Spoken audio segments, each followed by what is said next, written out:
కళారత్న నాగరాజు తాళ్ళూరి గారు స్వరపరిచిన వరుసకు శ్రీ జొన్నవిత్తుల గారు అందించిన గీతం సరస్వతీ నదికి పుష్కర శుభ సందర్భంగా అందించనున్న పవిత్ర హారతికి నేపథ్యంగా ఉపయోగించనున్నారు. మొత్తం 9 హారతులు.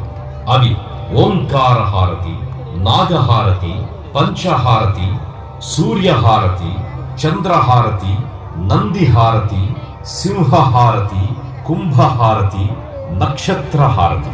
వాటి ఫలశ్రుతులతో అందంగా సాగిన కూర్పు 12 రోజులు ప్రతిరోజు సరస్వతీ నదికి అందించే నవహారతులకు నేపథ్యంగా వినిపించనుంది. ఆ కమనీయ రమణీయ గీతాన్ని వినేద్దాం.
జలతరంగిణి జతులు కలహంసలయ గతులు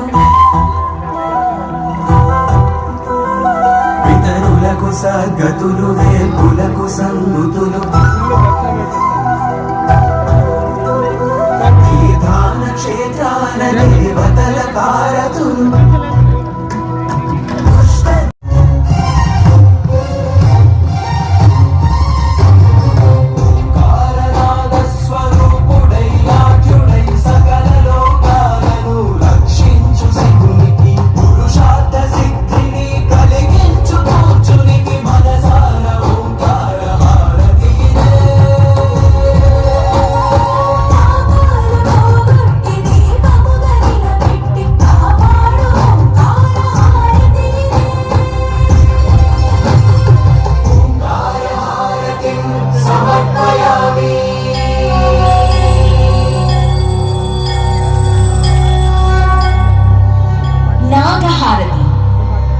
దోషం పోగొట్టి సంతానాన్ని ఆరోగ్యాన్ని ప్రసాదిస్తుంది.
పెళ్లి సంబంధం కుదర్చాలంటే చాలు ఆలస్యం అయిపోతోంది. తల్లిదండ్రులు పెద్దలు పడిన శ్రమ వృధా అవుతోంది. పెళ్లిడుకొచ్చిన పిల్లల వయస్సు పెరుగుతోంది. మరోపక్క పెద్దల వయస్సు పెరిగి తగిన సంబంధం వెతకలేక తిరిగి తిరిగి అలసిపోతున్నారు. కొందరైతే పెళ్లి కాకుండా బ్రహ్మచారులుగా మిగిలిపోతున్నారు. అందుచేతనే ద్విజులకు అందుబాటులో శ్రమ లేకుండా తక్కువ ఖర్చుతో ఇంటి వద్దే ఉండి సంబంధం కుదుర్చుకొనుటకు ఇదొక మంచి అవకాశం. సరైన ఈడు జోడు సంబంధం కోసం సంప్రదించండి, సంబంధం కుదుర్చుకోండి. ద్విజ పరివార్ సంబంధ వేదికలు యువతీ యువకుల వివరాలను రిజిస్ట్రేషన్ చేసుకోవడానికి కింద స్క్రీన్పై కనిపించే నంబర్ని సంప్రదించండి.